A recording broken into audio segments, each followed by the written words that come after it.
How much wounded do we are have? you? Our health is down to 20. Out Oh. of 34. Yeah, and you remember Yeah. to add one when we chose to run and when we chose to... No, wait, what else choices did we make? Well, basically every time I ask if you have a specific object or something, you can count it as a choice. I Oh, see, but then, yeah, I think I also took that into consideration, but we are still down to 20. yeah. Okay. I think we can take another round first, if necessary.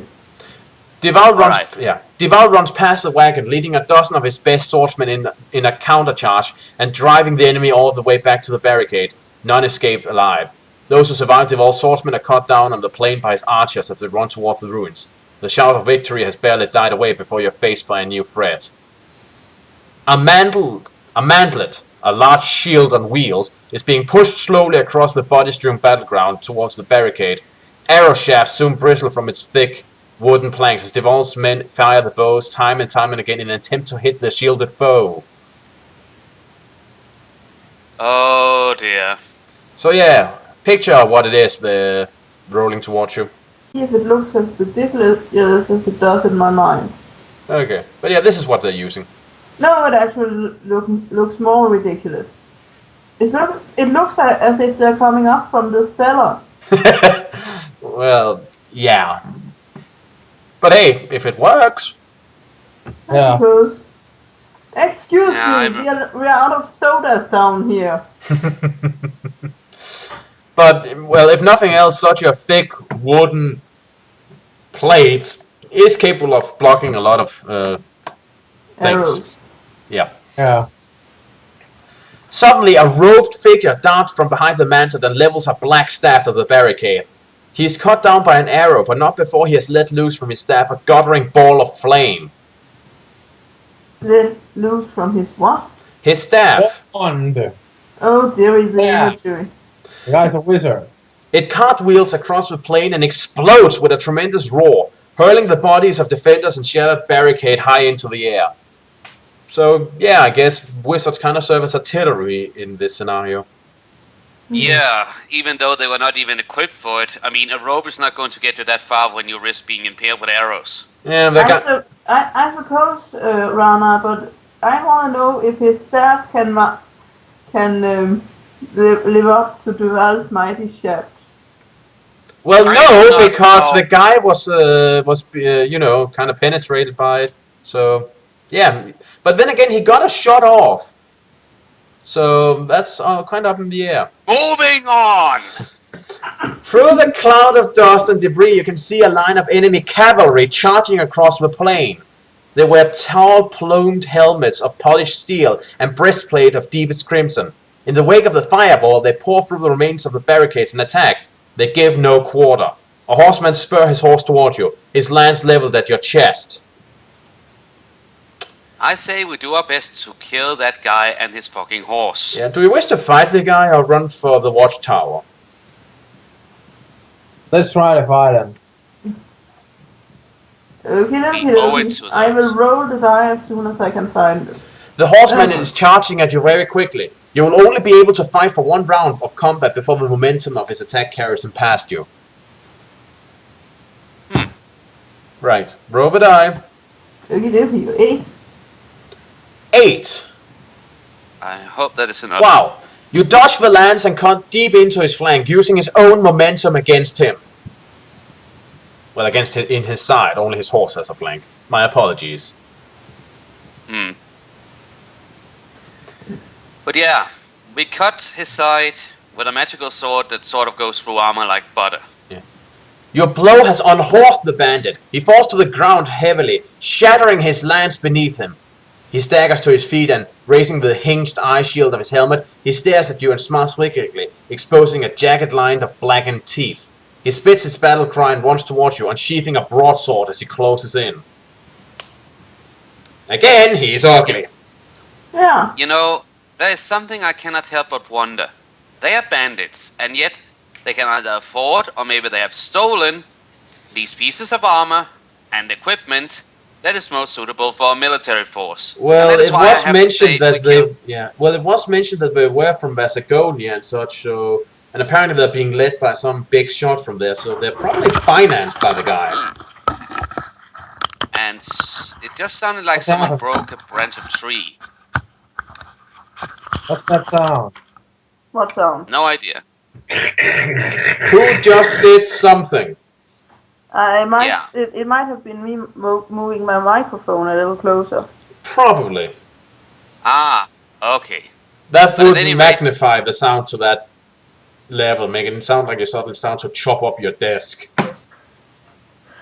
Just a moment, guys. I need to make some more firewood. Chunk, chunk, chunk. But yeah, can you hear me now? Yeah, but regardless, I say we kill as many of these Vassagonian devils as we can get away with. Well, you do have a choice. You can either fight the guy or try to evade combat. I say we completely disembowel him. Well, you have the chance. Roll the die. You're in combat with a Vassagonian horseman who is now on foot. And since you decide to engage him, you no longer have the option of fleeing. Just saying. Okay. It's a fight to the death. Yeah, and I've rolled the die to a 10. A 10! Right. The two of you rush towards each other. Epic music in the background. There's a flash, a splat of blood, and the guy falls to the ground in 2 pieces. You have won. Sort of like a samurai showdown done really right. Yep.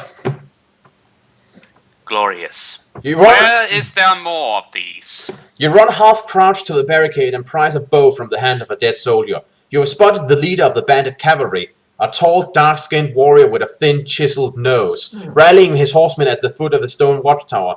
You know you must kill him before he can regroup his troops, or Deval and his hard-pressed men will be ridden down and mercilessly slaughtered. Also, picture of the guy. Alright, I say we shoot an arrow through his head. Lots of pictures right now. Your target? Oh dear. Oh dear. Really, that armor makes it look like he thinks he's a sun god. I was more busy looking at the 2 feathers he has just stuck in his helmet. Well, Yeah. That's slightly ridiculous. Well, they did mention they wore plumed helmets, so... Well, he looks fabulous. Well, Also, yeah. Sorry, what were you saying, Runner? Yeah, that dagger in his belt, it sort of reminds me of the shaft you really have for a samurai sword or something like that, but maybe I'm just thinking samurai at the moment. He needs to die. Yep. You notch an arrow and draw back the bowstring. The straining cord bites into your fingers and you take aim. Roll the die. And if you had weapon skill, you could add 2, but you don't, so, roll the die. Please hit, please hit, please hit. 10. 10. You release the shaft and it whistles towards the bandit leader, but he sees its deadly approach and raises his polished steel shield. Your heart sinks as the arrow is turned aside. It shatters harmlessly against the watchtower wall. Before you can fire again, the bow is suddenly kicked from your grasp. You are confronted by an armored warrior. He stands above you on the barricade wall and you cannot evade his attack. Roll the die. You sheath your weapon in order to use the bow, but unfortunately the warrior attacks before you can draw to defend yourself. So, yeah. Unfortunately, you are at a disadvantage here. For the first 3 rounds, you are unable to use your weapon. Oh. So we can just try and dodge. And not only does that mean you do not get the bonus from the Summersword, it also means you lose an extra 4 points for not having a weapon and having to fight with your bare hands. So we're down to 11. Yep. No, wait. 13. We still have the shield. Oh, right.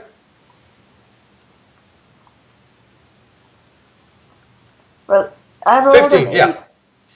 Right. An 8.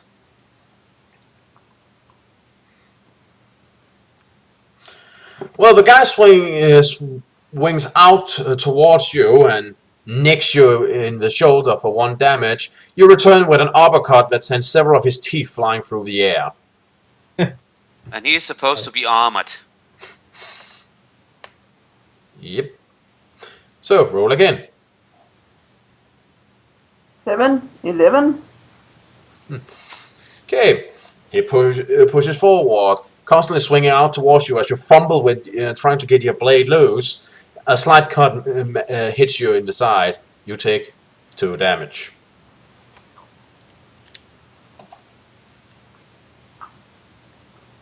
We are down to 18 health. I feel mortality. Roll the die again. 2. Right. All that fumbling is close to costing you as the guy managed to get a good solid hit into your shoulder that cost you 5. Ow. Okay, I say we get an opportunity to unsheath the sword, cut this guy down, and for some reason I say we either take a health potion or run for it. Yeah, in any case, with a solid punch, you break his nose, sending him backwards in pain long enough for you to finally draw your frigging blade. Roll the die again. 3. 3. Okay. The guy launches an angry attack at you and manages to get a sword blow in for 2 damage. When he sees you raise your glorious blade, he tries to block with his own sword, with the result of it getting chopped in half, along with him. You have won. Ow. Okay, now healing potion. Better do so. I do not really feel like being, Okay. mortal out here. Let me see, healing potion. We need to decide what we take. We have a potent Lamsberg potion that gives us 5 endurance, or we have a healing potion that restores 4 endurance. Then take the healing We have 2 potion. of those. Healing potion, Okay. 1. Healing potion, we're just gulping that down. Right. And then you could be very mean and say that counts as a decision, so we get another additional health It points back, doesn't. but yeah. Inventory I know. interaction doesn't. More enemy warriors are clambering across the shattered barricade towards you. You throw down your bow and... What? It's just that you said they're clambering. Now I have to picture that they're wearing clogs that are 2 sizes too big. Okay. I didn't understand any of that, but anyways. You throw down your bow and run to a large water cask, which is being defended by a stout Sommelending sergeant. The ground around the cask is carpeted with the enemy dead. Shoot the leader, you command, pointing towards the enemy officer. The sergeant aims and fires his bow with one swift and fluid movement. The arrow arcs through the smoke-blackened sky and pierces the officer's shiny breastplate. Slowly his cruel eyes flicker and close as he slips from his saddle with the arrow lodged deep in his heart. Well, if you can't do shit, at least you can get the red shirts to do it for you. Yeah, I have to say, does he really deserve the description of red shirt when he just took down the guy we couldn't? Well, no, not really. He should probably get a promotion.